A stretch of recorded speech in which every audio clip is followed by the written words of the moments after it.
to the Morning Blitz with John Abraham, Captain Cool, and the Bandiman Bailey Lowery. Call into the Neighbors Wealth Management Hotline now, 256-576-4977. That's 256-576-4977. Now, here's Captain Cool.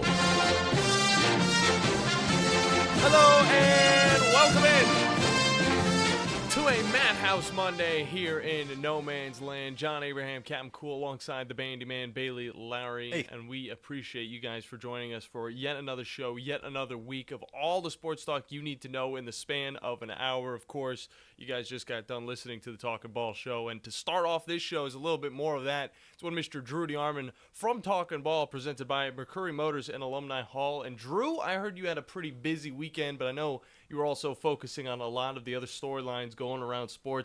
Kind of just tell us what you got into, what you got to see, as well as what we're looking forward to today, because we got set up for a really good week of sports.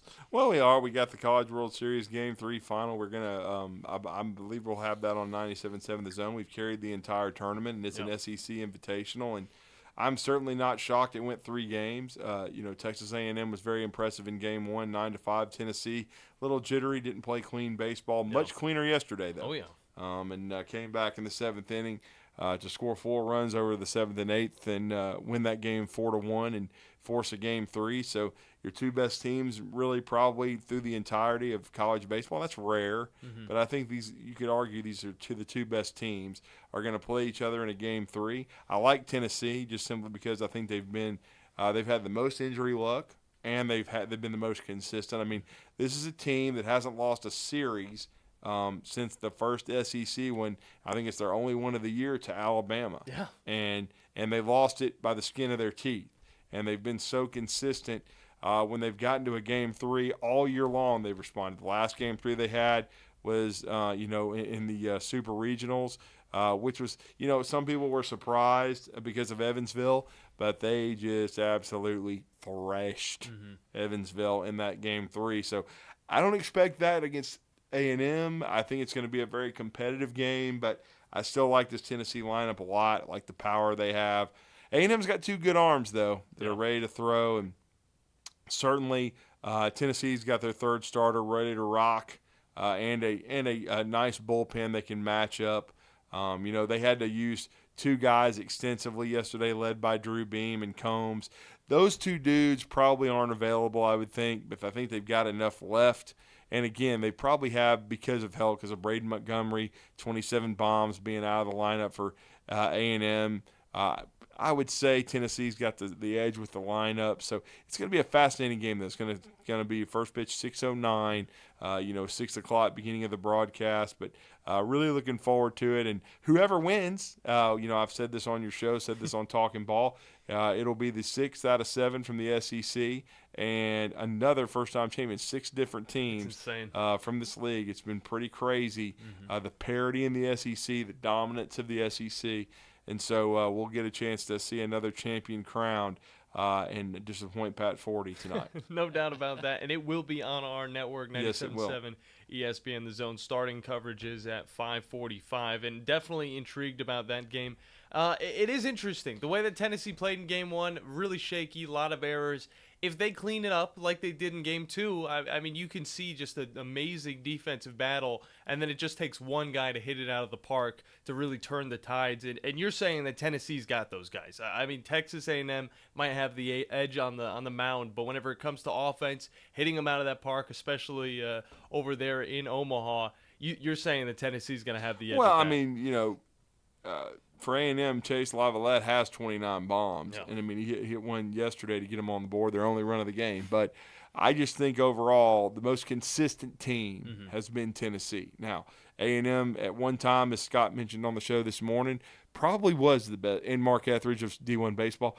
Well, at one point, when they were complete and healthy on the mound and in the lineup, A&M may have been the best team in the country. And they've made a remarkable run without their number 2 starting pitcher and arguably their best player in Braden Montgomery, who's going to be a top 10 pick, to still make the finals and still be one win away. It's been pretty amazing. So that shows the depth and the outstanding coaching they are getting. But Tennessee has stayed healthy. They've gotten the breaks they needed, the check swing call that went their way, and they've been extremely consistent. And then they have not. They've always responded to a loss, and they responded yesterday. And can they now close the deal and win their first national championship? Yeah. I picked them before the World Series, and then especially after that disgusting comeback against Florida State, where they had their backs against the wall and they were dead in the water, and the Noles couldn't hold the 9-4 lead or an 11-7 lead. And when you lose 12-11, the way they did, I just thought, well, I know they didn't get the check swing call, but I just think it's Tennessee's year. I just think it's one of them things. I think they got a chance to win it. I'll certainly be rooting for the Aggies. Everybody knows that. I'm not going to hide it. Both of them are great ball clubs, but you have to also be a realist, make a pick, and in this business. And I just think Tennessee has got the best team, and it wouldn't shock me at all if they win it tonight under the lights in Omaha, Nebraska, which should be an electric atmosphere and electric crowd. Yeah, it really is. So, when you got two teams that can just turn it up literally at the flip of a switch, it's really tough to pick just who could win out of these two. It really just seems like it could be either one. Yeah, and the same can go for the Stanley Cup, and we'll talk a little bit more in the next segment about that, but I do want to know your guys' opinions when we do get out of this conversation with Drew DeArmond. 256-5764 is the number to get in. But Drew, let's move over a little bit to the Alabama Athletics and possibly touch on a quarterback in the NFL who's looking for a new contract. But first things first, we got some news about some commits over the weekend. One guy really just giving his loyalty in the form of Micah DeBose. Kind of just talk about this kid, who he is, and what this means for this Alabama team to have somebody really solidify their commit to the Crimson Tide. Well, I mean, they've been doing a great job recruiting, and Micah DeBose committed to to Georgia last year, kind of like Rock Montgomery did early in the process from Anniston. But Alabama flipped Rock, and then and at that time he was Raquez McElderry, and now he's Rock Montgomery. But still, they flipped him in the process, and he redshirted a year ago.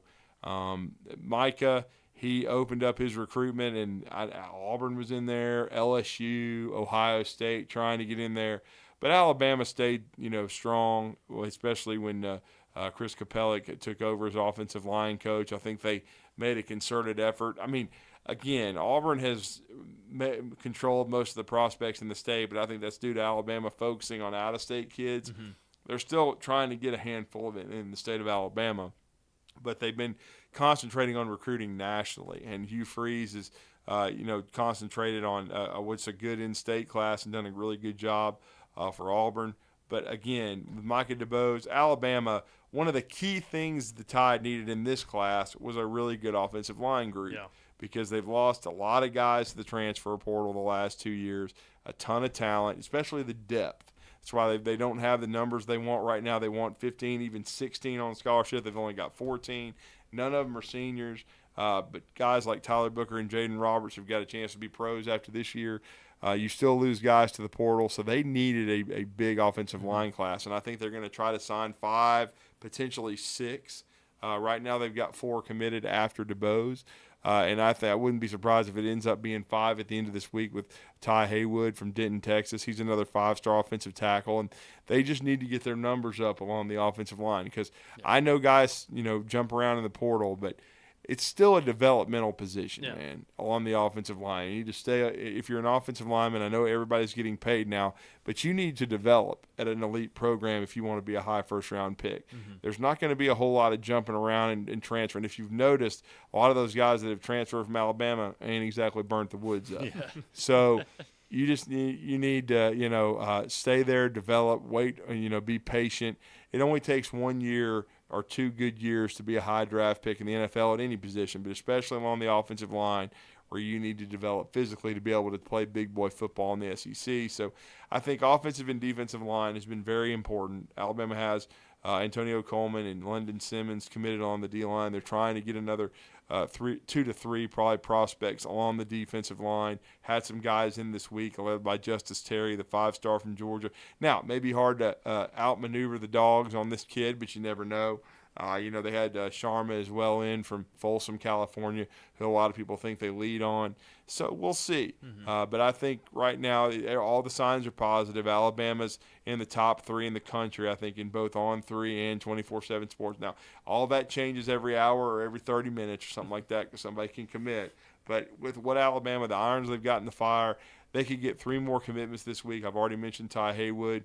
And then Dawson Merritt from the state of Kansas. He's an edge rusher.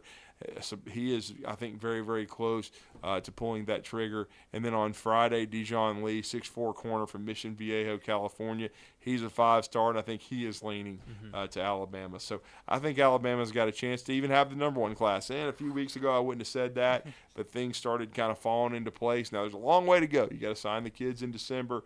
NIL is a factor. I think worst case, Alabama's going to end up with a top 3 class. But if everything falls their way, and if Kalen DeBoer has a really good first year, a lot better than some in the media are predicting, then I think, and praying, then I think Alabama can have the top class in America. But I think a lot of people were hoping that when Nick Saban retired, there would be a vacuum.